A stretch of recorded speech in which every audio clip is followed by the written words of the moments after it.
He is one, meaning the light of Ein Sof. His name, One, is the will to enjoy that is incorporated there without any change whatsoever. You must understand what our sages implied, that his name is desire in Gematria, meaning the will to enjoy. We don't have anything but him and his name, meaning light and kli, the abundance and the desire for it. And that's how they cascade together. The question is, who precedes who? The abundance that creates the desire, or the desire that begins to spin itself and prepare itself for the reception of the abundance, and therefore defines the form of reception and the form of the entering of the abundance into it. Yes. How does delight and desire not neutralize each other? Before the Tzimtzum, the light filled the entire desire. How did it not cause some kind of shorting?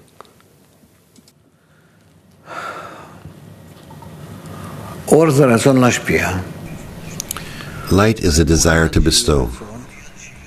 It's interested in a desire being a desire to receive. He's interested in there being a desire to receive, not just a desire to receive to be filled.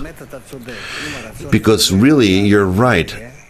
If the world were to be corrected by the light, it would stop, meaning disappear.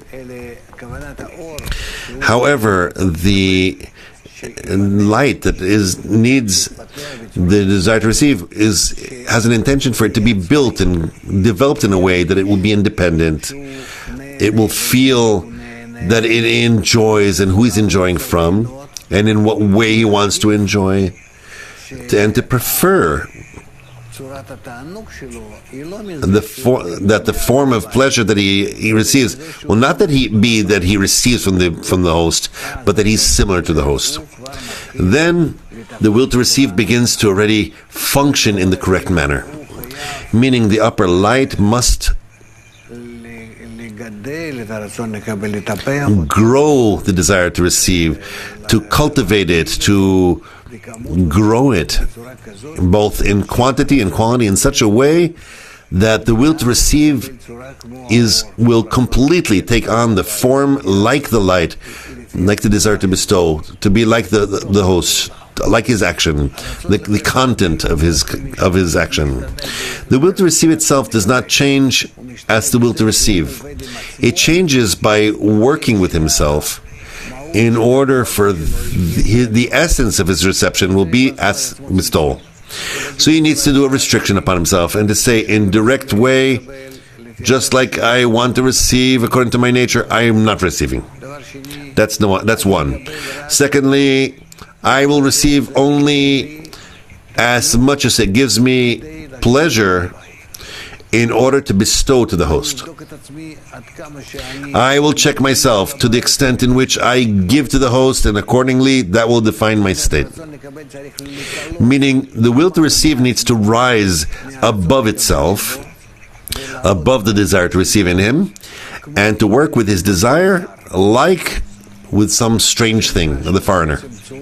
That's consider that he does a tzimtzum, a masach, or chozer, rises above himself and begins to work with himself like with a device in order to bestow to the Creator. Now, this work is called intention.